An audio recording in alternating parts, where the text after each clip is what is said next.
So I'm sitting here at a steakhouse a couple blocks from the White House with our new national political correspondent, Jonathan Martin. Good to see you, Jonathan. Tell me what you're going to be focused on as you start this new job. I'm focusing really on three big topics: Hillary, Hillary, and Hillary.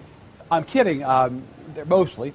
I think the big areas I'm interested in going forward are, on the Republican side, they've lost 2 consecutive presidential elections.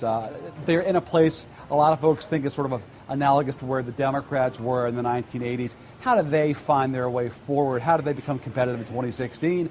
And then with the Democrats, every day that goes forward, we're nearing the post-Obama era. What does that look like? What's the Democratic bench? And speaking of Hillary, what would her candidacy mean for that next generation of Democrats who effectively are going to be frozen for the next few years while she mulls running? When Hillary left the State Department, Right. She said she was going to sit home and relax a little bit, Right. take a deserved rest, watch her home design show, Love It or Leave It.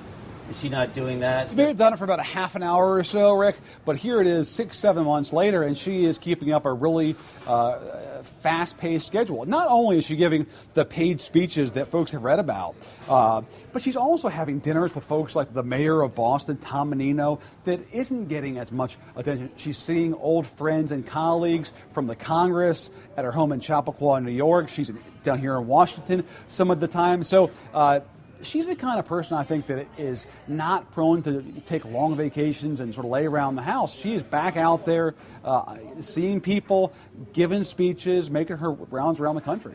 I have to ask you a question that I hated being asked when I was in your shoes. Yes. But I will anyway. Is Hillary going to run for president in your view? Well, if she doesn't, Rick, I'm going to look back at these last few years and wonder what the heck I was doing all my time.